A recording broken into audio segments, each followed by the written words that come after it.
Today we're going to can chicken broth together using a safe method from the National Center for Home Food Preservation.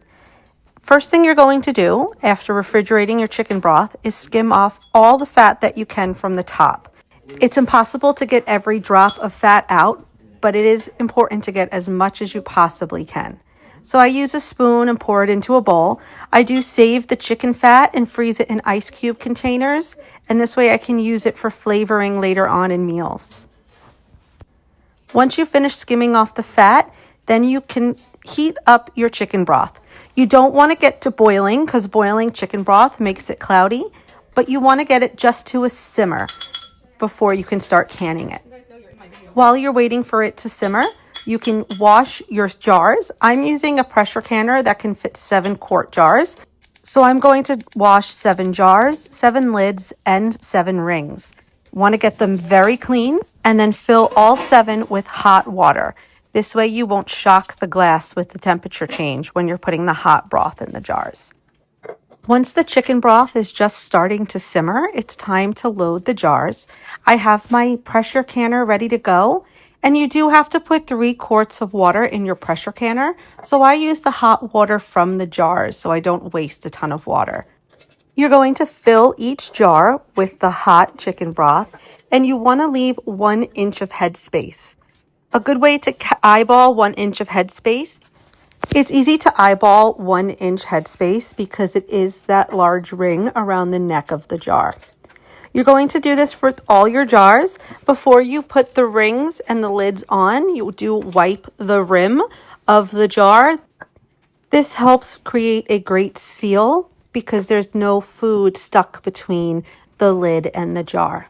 Be careful putting the jars into the pressure cooker because the broth is hot and the jars will be hot.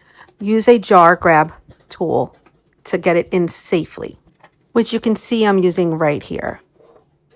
When you're putting in all 7 jars, make sure the jars are not touching, but it will be very close. If you do not have enough to fill 7-quart jars, you can always can water. I do this because a jar filled with water and an empty jar take up the same amount of space. So you might as well have some water on hand for emergencies.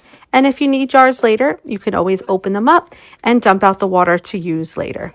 When you're putting the rings and the lids on, you don't want to tighten all the way where you're forcing it tight. You want to just do it finger tight. If you do too much, it can create a false seal and it won't be truly canned when you take it out. Once you have all 7 jars in, it's time to put the lid on the canner and get started with the process. Now, I am going to use a pressure canner with a dial gauge. They do also sell pressure canners with weighted gauges, but I like the dial. Just make sure that you are getting your dial tested each year. Once there is steam coming out of the pipe continuously, start a timer for 10 minutes. Then you can put the weight on the steam release and the pressure will start to build. You want to have it at 11 pounds of pressure. Once it hits 11 pounds of pressure, you can lower your heat, but it is important to make sure it always stays above 11 pounds. If it drops below 11, you have to get it back to 11 and restart the timer. You are going to have a timer going for 25 minutes because these are quart jars. For pint jars, you only need 20 minutes. But once the 25 minutes is over, after the 25 minutes is up, you can turn off the heat and let the pressure come all the way down by itself. The gauge will say 0, but you have to wait for the tab in the back of the pressure canner to drop. Once it drops, wait 10 minutes, then you can open up your canner and take the jars out. Now they will be extremely hot. Sometimes they will be bubbling still. So you're going to want to use this jar grabber to take all the jars out. Now you wait 24 hours, test the jars, and any that sealed are good.